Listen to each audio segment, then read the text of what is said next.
శ్రోతలందరికీ నమస్కారం అండి. ఈ వీడియోలో మనం చెప్పుకోబోయే కథ అత్తా కోడళ్ళ మంచితనం. ఫ్రెండ్స్, ఇంతవరకు మన ఛానల్ ఎవరైనా సబ్స్క్రైబ్ చేసుకోకపోతే ప్లీజ్ ఇప్పుడే సబ్స్క్రైబ్ చేసుకుంటారని ఆశిస్తున్నాం. ఇక కథలోకి వెళితే, సరళకు మొత్తం వేమవరం అగ్రహారంలో అల్లరి పిల్ల అని పేరు పడి ఉంది. అంతేకాదండి, అది తగులుమారి కూడాను. బుద్ధిగా కూర్చున్న వాళ్ళను కూడా ఎలాగోలాగా రెచ్చగొట్టి గొడవలు పెట్టుకుంటుంది. అలాంటి సరళకు పెళ్ళిడొస్తే అది అత్తవారింట్లో ఏం చేస్తుందో అని తల్లిదండ్రులు బెంగపెట్టుకున్నారు. అయితే అనుకోకుండా సరళకు చక్కటి పెళ్లి సంబంధం ఒకటి వచ్చింది. వరుడు రాజయ్య చదువుకున్నవాడు, ఎంతో బుద్ధిమంతుడని పేరు. బడిపంతులుగా పనిచేస్తున్నా తల్లిదండ్రులు సంపాదించి ఇచ్చిన ఆస్తిపాస్తులు కూడా ఉన్నాయి. ఒక్కగానొక్క కొడుకు కాబట్టి ఆస్తంతా అతడిదే. ఆడబిడ్డ పోరు ఉండదు. ఇలా అన్నీ బాగానే ఉన్నాయి. కానీ రాజయ్య తల్లి సుభద్రమ్మ మహాగయ్యాలి అని పేరుంది. ఆవిడ నోటికి జడిసి ఎందరో ఇంటి పని వాళ్ళు మారిపోయారట.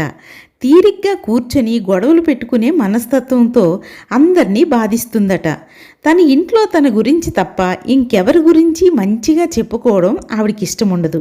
ఈ కారణాల వల్ల ఇటు సరళ తల్లిదండ్రులు, అటు రాజయ్య తండ్రి కూడా తటపటాయిస్తున్నారు. కానీ సరళకు సుభద్రమ్మకు మాత్రం ఏ అభ్యంతరమూ లేకపోయింది. నేనెంతో మంచిదాన్ని, అయినా నా మంచితనానికి అసలు గుర్తింపు లేదు. కోడలి పిల్ల అల్లరి పెట్టేదైతే అప్పుడు అందరికీ నా మంచితనం అర్థమవుతుంది. సరళను మనింటి కోడల్ని చేసుకుందాం అన్నది సుభద్రమ్మ భర్తతో. నేను చాలా మంచిదాన్ని, గయ్యాలి అత్తతో కూడా మంచిగా ఉన్నప్పుడే నా మంచితనం అందరికీ తెలుస్తుంది. నా మంచితనానికి ఒక గుర్తింపు వస్తుంది. రాజయ్య నాకు నచ్చాడు, ఈ పెళ్ళి నాకిష్టమే అన్నది సరళ తల్లిదండ్రులతో. రాజయ్యకు కూడా సరళ రూపురేఖలు నచ్చాయి. అందువల్ల త్వరలోనే వాళ్ళిద్దరికీ పెళ్లి జరిగిపోయింది. కూతురు అత్తవారింటికి వెళ్ళాక అత్తమామల నుంచి ఎలాంటి ఫిర్యాదులు వినవలసి వస్తుందో అని సరళ తల్లిదండ్రులు బెంగగా ఉన్నారు. సరళ ఏ క్షణాన పుట్టింటికి వెళ్ళిపోతానని రాద్ధాంతం చేస్తుందో అని రాజయ్య తండ్రి భయపడేవాడు. కానీ విచిత్రంగా ఆ ఇల్లు ఎంతో ప్రశాంతంగా ఉంటుంది. రాజయ్య సుఖంగా భార్యతో కాపురం చేసుకుంటున్నాడు. అంతేకాదు, చుట్టుపక్కల తన తోటివారితో మాట్లాడేటప్పుడు సరళ అత్తగారి మంచితనాన్ని ఎంతో గొప్ప చేసి చెబుతూ ఉండేది. తన ఈడువారితో మాట్లాడేటప్పుడు సుభద్రమ్మ కోడలి గుణగణాల్ని ఆకాశానికి ఎత్తేసేది.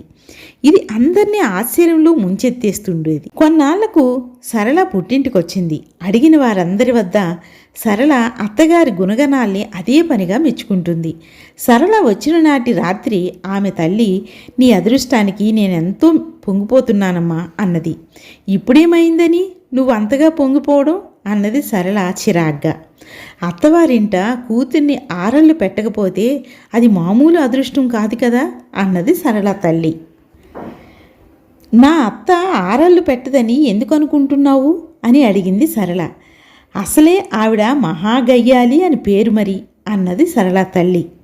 ఆ విషయం తెలుసు కదా, అలాంటి మహాగయ్యాలిని మెప్పించానని నన్ను మెచ్చుకోవే అన్నది సరళ.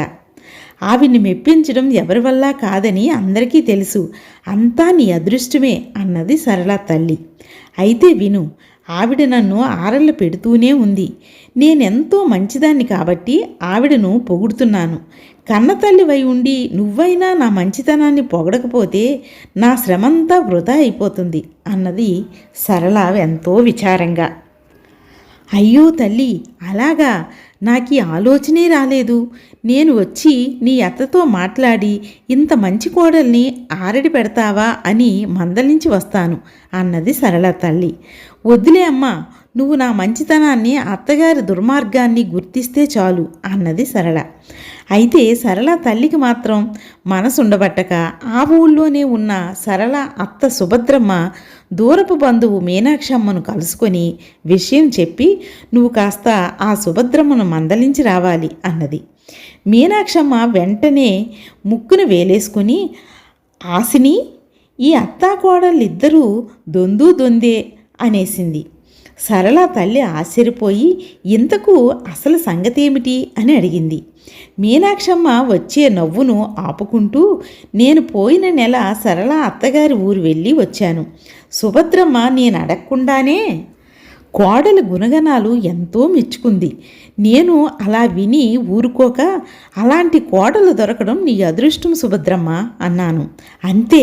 సుభద్రమ్మ మండిపడుతూ, ఆ సరళ గురించి అందరికీ తెలుసు కదా, అది నన్ను ఎంత ఎదిరించినా నేను దాన్ని పొగుడుతుంటే నువ్వు నా మంచితనాన్ని అర్థం చేసుకోవడానికి బదులు ఏదో అదృష్టమంటూ మాట్లాడతావేమిటి అన్నది. అది అసలు సంగతి అన్నది. మీనాక్షమ్మ చెప్పింది విని సరళ తల్లి తెల్లబోయింది.